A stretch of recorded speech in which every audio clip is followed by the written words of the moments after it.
Hey guys, welcome to my garden. If you are new here, my name is Kira. Feel free to call me Q. And today we are pruning the grape arch that you see behind me. It has 3 grape plants on it and our blackberries. Andrew's joining us for this one. He actually knows how to do this. I'm just along for the ride. But yeah, we'll show you how we are pruning our stuff this year. We are really excited to have these grapes again this year because last year we didn't actually end up harvesting any of them. They got ripe right around the time our baby was born, and so we had our hands full. And while we were still harvesting a lot of stuff out of the backyard while we could, that was something we decided to just let it go just because it required so much processing effort. And there were only so many we could eat just as table grapes. And so we just kind of let the entire thing go. But this thing was covered in grapes. And so I'm really excited to have it again this year. And hopefully we'll get as good of production as we did last year so that we can really make something of it this year. Okay, so then this one is last year, and then this is new. Yeah. And so then we're gonna go 1, 2, 3, 4, and then cut right here. Yeah. The first thing we did for this project, like we do for any of our pruning projects, is we cleaned off all of our tools, and so we wanted to make sure that we had everything nice and disinfected so that we weren't spreading any disease from things that we pruned before. Now, like I mentioned, Andrew was the one that actually pruned these grapevines last year, and so he was kind of showing me how to tell the difference between the old growth and the new growth and what kind of pruning we would be doing. And so we were doing what was called spur pruning. So from our research, we found out that there were 2 types of pruning that you do specifically with grapes. They are called spur pruning and cane pruning. And so for grapes, you'll have what is considered last year's growth, and then there'll be quote unquote new growth for the year. And the grapes are actually found on the new growth. And so for spur pruning, that just means that the fruit is actually going to be producing closer to kind of like the stem of the vine, so closer to the older growth. And then for cane pruning, it means that the fruit produces farther out, so farther along the new cane that's coming up. It took a while for me to understand the difference. Andrew kept explaining it to me over and over, and I was getting really confused. But there's lots of charts online that actually make it a lot easier to understand when you can see it. Here's our beautiful African daisies. I'm so excited for those. And so what we were trying to do here was first figure out if we were doing pruning correctly, because when Andrew was trying to explain it to me, it looked like some of our fruits that we had left over were coming as if it was spur prune was best, but then we found other ones that looked like cane pruning. And so we actually paused for a while and just kept trying to figure out where the vines or where the fruit was actually coming from. And finally, what saved us is in an effort to find something to do while we were figuring this out, I ended up finding an old tag on these grapes, which was really awesome. These grapes were here when we moved into the house, and then we just built this arch trellis around them last year. And so it was really great to be able to find this tag. Flame seedless grape, medium size, light red, crisp, sweet, excellent flavor. For use for raisins, hot summer, 100-hour self-fruitful, can be pruned, cane, or spur. So essentially we could do either. It's good to know because we were unsure. We thought we were doing it wrong, and so we were going to regroup. But it's nice to have this tag. So thank you to the person that reminded me to loosen these tags or cut them off, because in doing it for this one, now we know not only what the variety is, but how to prune it.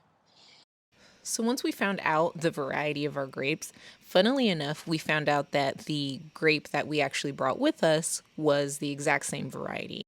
If you have a vine that should be pruned, but you end up continuously spur pruning it, I think you'd figure it out pretty quickly because your grape would just never produce fruit. But the other way around, you're just probably not going to get the yield that you want if you have something that is better off spur pruned and you accidentally cane prune it. The fruit is going to be there regardless. It's just a matter of how much of it, or like, what yield is best.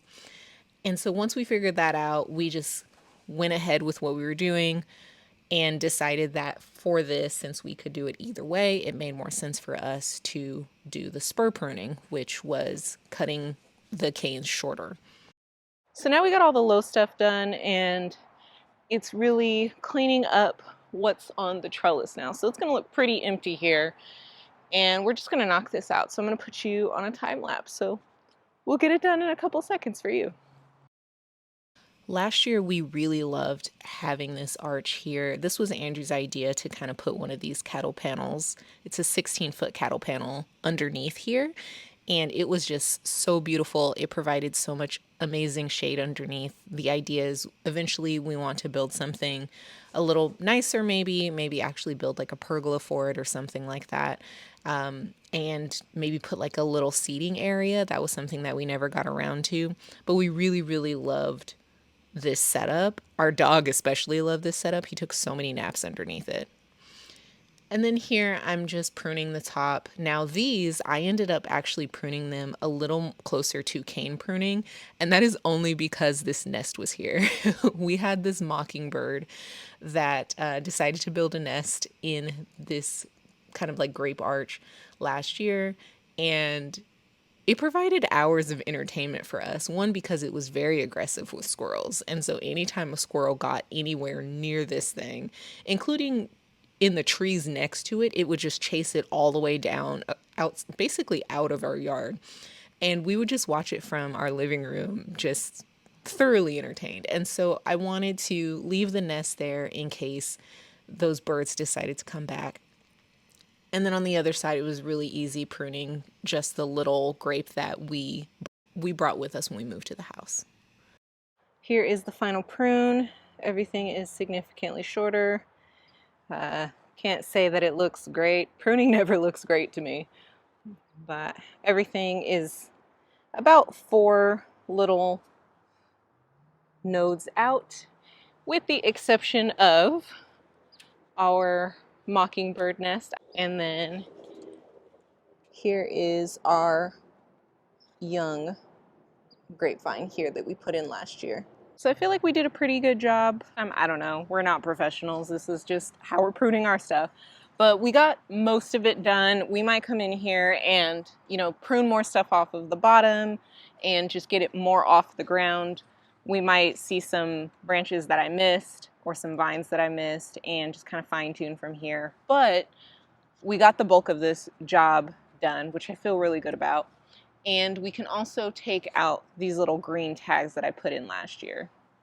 So you can see all this little like floral tape. This was because we were trying to track where the vines would grow out of, and we don't need them anymore. I wish I'd seen that tag at the base of the grape last year, because then we would have known what we had. But it's okay. Live and you learn. Good morning, guys. It is multiple days later. I don't even know how many. Remy. And so we're finally getting to the blackberries. Andrew is out here too. He's going to show me how to do this. He was the one that did it last year. And I will walk you through how we're doing it. Again, it's not a tutorial. This is just how we're doing it. These blackberries are something that I am so grateful to whoever decided to plant these here before we bought this house, because they have just been amazing to have. This was the first thing that we were able to harvest right after we moved in, and we have just been enjoying them since. Learning how to take care of them has been a really cool experience, because I feel like they've also gotten better and better every year. Last year, in 2023, we ended up harvesting about 10 pounds off of them, which was more than we got the year before that. And last year, we also put in a wire trellis system for them. They had string there before, and that really helped too. Another great thing about these is they are just the perfect summer backdrop for our patio, because they reach all the way to the top of our patio roof. And so it just gives this beautiful backdrop for all of our parties. It gives us a little bit more privacy, and it's just really pretty. And it's so great when people come over and we tell them that they can just pick blackberries right off of the bushes here. It's been fantastic. Now, these are a thornless variety. Because they came with the house, I have no idea what variety it actually is. But that's another thing that I'm really grateful that whoever planted these here, they chose a thornless variety because it's so great for, kids and stuff like that, not having to worry about anybody getting cut. Cleaning these out first, we were just kind of like getting whatever we could. A lot of them actually, ended up finding some random place in the ground to reroot themselves on the end. And so a lot of this had to be cut in two different places. Some of it was growing through the fence. I hope that our neighbor likes blackberries, but we do really try to be good neighbors and kind of like keep our stuff on our side. And so anything that we did see growing through the fence, we pulled it back out. We love sharing with our neighbors. That's something that we're always willing to do, but we don't want to give them unnecessary things to take care of that get in their way that, they may not have signed up for. And so you can see here there were some blackberries that we couldn't reach in the middle there, but this thing was covered with really great, really big fruit. And then here's just some of the extra branches that we're just moving out of the way so we can kind of see what we're doing. And once we cleared this out, it was kind of crazy how much space was underneath there. I don't remember how many branches we ended up with last year when we pruned this, and so I'm hoping that it was kind of similar and we're not gonna, have significantly less blackberries this year. That'd be really sad. But we are also planting a lot of transplants and just moving them around, and so in the future, overall, we will still be getting lots and lots of blackberries. So this is a look at our midway point. We've taken out all of the old growth from last year, everything that had fruit on it last year. All right, new day again. We do projects whenever we can around here. We used to be able to knock stuff like this out in one day, but that's not the season of life we're in. So we're going to work on this for a couple more minutes and see how far we get. So now that we have cleared out all of the stuff from last year that fruited, the next step of this is trimming back the new growth. These will be the canes that are actually going to produce fruit this year. And what we do with these, or what we're doing with these, is we're going to cut all of these back by, I think Andrew said he wanted them to be about 4 feet. Now, these things are crazy long. These are like probably 8-10 feet long. Some of these, you can see it's like really massive. And a lot of people will say just, make this easier on yourself and trim them back to about half. And 4 feet is about half. So I'm going to measure just one of these and then basically just trim the rest to match the one that I actually take the time to measure. Right here. So I'm just gonna get my pruners and choppy. I'm gonna try and get like right above one of the nodes, but I don't think I have to be too precious about this. We'll see. So another thing we're gonna have to do with these as far as cleaning them up is we're gonna have to rewire these. When we first moved into this house, these actually had string on them, which was just like broken all to pieces. And so at the beginning of last year, we put this wire up and it actually held really well. It held the entire season actually, even with these plants growing to like 8-10 feet tall. What happened was that when we started to get really high winds, with the weight of these plants and the force of the wind coming over the fence, it just kind of loosened really a lot of these wires and just like pulled them. So I don't know if we're gonna put a higher gauge wire on this and redo this whole thing and get like bigger eye holes here. The thing was is we were using the original eye holes that were here, and so we just basically bought wire that would fit them. Right now, I know what we're wanting to do is to just kind of like trim these down and then clean up the wire too. I think this was the corner where the branches were the longest, and we have a couple other plants that they just got tangled up with. And so you can see here, some of the stuff I'm taking out is just super long. I want to say it's easily like 10 feet long, just the stuff that I cut off. It was definitely starting to take over the patio. It was much nicer having the wire trellis this year because it stayed more contained. The year before that, these just completely took over like half of our patio. And so you can see these things are massive and really strong too. They will just kind of like root on anything, which is great. But yeah, being able to clean up this corner especially was really nice because it was just kind of getting out of control. There was just so much stuff going on here. We also had our green stalks in this corner, and there's a lot more work to do. I need to clean up those other plants around the post, but it already feels so much bigger in this space. It feels like our patio is bigger just because it's more accessible.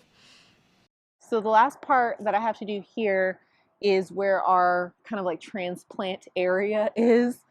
We had a bunch of these blackberries just falling over and touching the ground, and then once they do that, they actually start rooting. And so I mentioned that in a video, and someone gave us the really great idea of actually putting a pot underneath some of these and getting cuttings on purpose. And that way we didn't have to like dig them all up out of the ground and stuff like that. And so we've had these pots here most of the year, I want to say.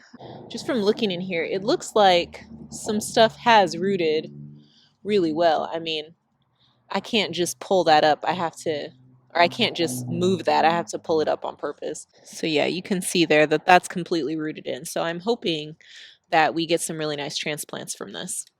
I'm doing things a little bit differently over here. I am cutting the exact same 4 foot at the trellis, but then instead of being able to just move it, they're all kind of attached to something at the other end. And so what I'm going to do is I'm going to cut everything on the rooted end over here in these pots, and on the ground, just to make it fast, I'm just going to try to do everything, and then we can kind of like sort it out later. I'm going to cut everything with about 2 feet of cane. That should be good for whatever we want to do with these. So this is interesting because you can't really see what's going on here until you start cutting some stuff. So what I'm doing is I'm kind of cutting long right now just so I can get some of this bulk out of the way. Okay, so that one is free there. Then there's another one that rooted right here. And then it looks like it came over here. And we'll do just that, just so that I can get this big part gone and then be able to actually see in here. So now this is actually growing in way in front of our trellis. We probably don't want to keep these here, so I'm going to cut these shorter so that we can get the 2 feet off of them. And these guys back here, I'll give kind of the 4 feet, because these we can tuck back behind. So I'm not sure how much of the stuff we're going to keep in this corner, but it's nice to have the option. Like, this is the part where, you know, the trellising that we have is ending, and so I really do want to do something and just kind of clean up this whole area, but there's just so many different little blackberry shoots all over the place in this corner, because this is where they really just got to kind of spread out in the grass and go wild. And they definitely had a good time over here. In the summer, honestly, I didn't really mind that they were going a little crazy. I kind of like the look of them. But this is eventually something that I want to slowly but surely just kind of like regain this space and also make it just a more productive space. We have been talking about potentially extending our blackberries this way too a little bit. So we might end up using more of these than I think. So I'm just gonna make them a little bit more manageable and kind of give us options for later. I'm just kind of pulling on these, and then anything that has some tension on it, I'm just cutting it. All right, so this is where we're at so far. This is what it's looking like now. Everything's cut down significantly. Next steps, we have, you know, some wires to fix, and we're probably going to plant a few more of those transplants in here, but it is looking pretty sparse. Then we have the ones right here where we're going to decide if we are going to make them a part of this trellis or we're going to dig them up And then we have our 2 transplant pots right here. And then there's a lot of other stuff that's rooted into the ground, so we're going to clean those up too, either by digging them out and getting rid of them or planting them somewhere else where we do want them. And then this is all of the extra stuff that I got rid of just today. So this does not count what we already took off of last year's growth. Oh, another thing I need to do, let's get rid of that tree. It's been dead for over a year. We just haven't moved it yet. But I'm tired of looking at it, so it's got to go. I hope this was helpful if you do have grapes or blackberries and you want to prune them. Again, we are not experts. This is just what we're doing based off of what we learned. And you can follow along with us throughout the year and see if this was the right thing to do or not. But thank you so much for joining me in my garden today, and I will see you next time. Bye.